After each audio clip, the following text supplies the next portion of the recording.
तो चलिए दोस्तों वीडियो की शुरुआत करते हैं। सबसे पहले डिस्कस करते हैं बाजार को, क्योंकि आज के दिन बाजार में फिर से काफ़ी अच्छी तेज़ी हमें देखने को मिला है।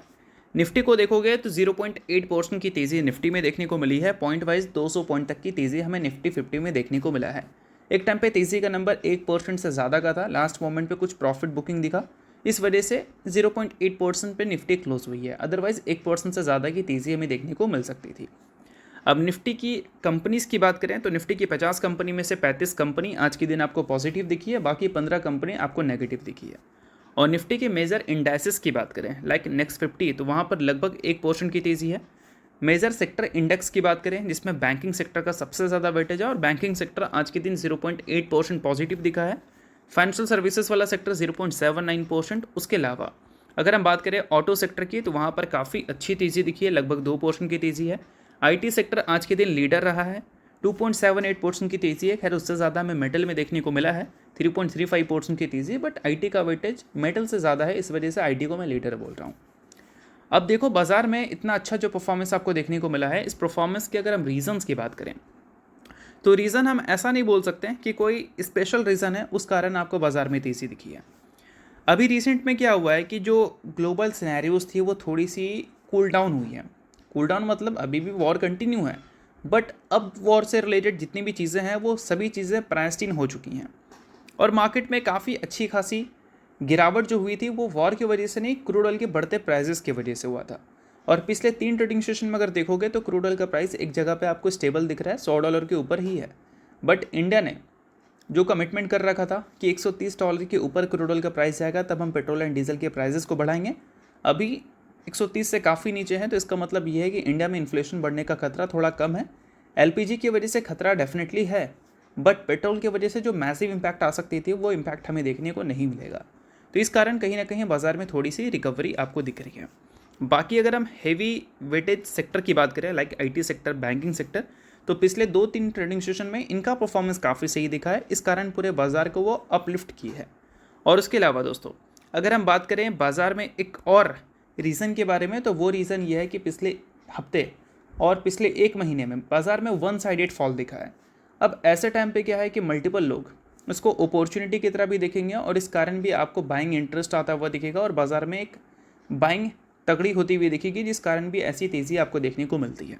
बट इस तेज़ी को देखकर ज़्यादा इन्फ्लुएंस होने की ज़रूरत नहीं है, क्योंकि हो सकता है कि कल के दिन बाजार आपको दर्दनाक परफॉर्मेंस रिपीट करता हुआ दिख जाए।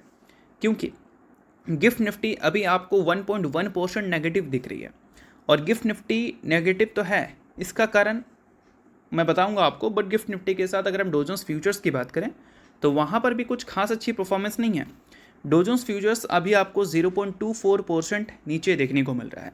और ऐसा नहीं कि डो जोन्स फ्यूचर्स अभी आपको नीचे दिख रहा है, पहले ऊपर दिख रहा था। देखो डो जोन्स फ्यूचर्स को अगर टॉप लेवल से देखोगे तो वहाँ पर 0.8% की गिरावट देखने को मिलेगी। अब ये गिरावट डो जोन्स फ्यूचर्स में जो हमें देखने को मिला है और गिफ्ट निफ्टी में जो देखने को मिला है, उसका सबसे बड़ा रीज़न ये है जेरोम पॉवेल। और जेरोम पॉवेल इसलिए रीज़न है क्योंकि आज के दिन एफओएमसी की मीटिंग हमें देखने को मिलने वाली है, और यूएस पूरे वर्ल्ड की सबसे बड़ी इकोनॉमी है, और वहाँ पर एफओएमसी की जो मीटिंग है वो डिसाइड करेगी कि अगला ट्रेडिंग सेशन पूरे स्टॉक मार्केट के लिए कैसा हो सकता है।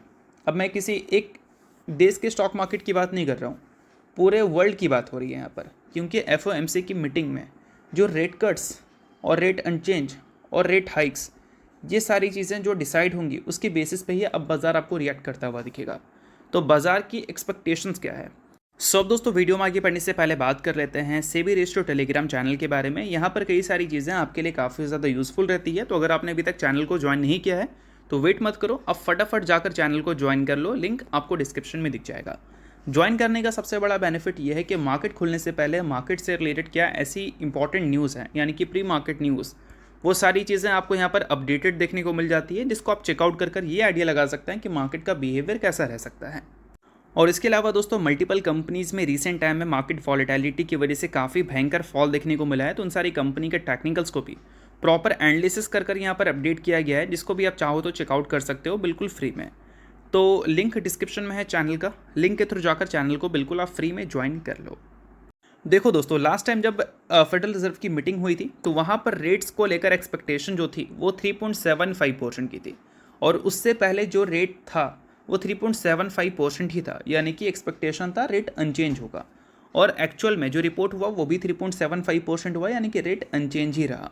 बट इस बार सिचुएशंस आपको हो सकता है कि रिपीट होती हुई दिख जाए, यानी कि रेट अनचेंज ही रहती हुई दिख जाए। बट इस बार की जो सिनेरियोज़ हैं वो पिछले बार के मुकाबले थोड़े से अलग हैं। यहाँ पर कमेंट्री जो होगी जेरोम पॉवेल की वो काफ़ी ज़्यादा भयानक हो सकती है।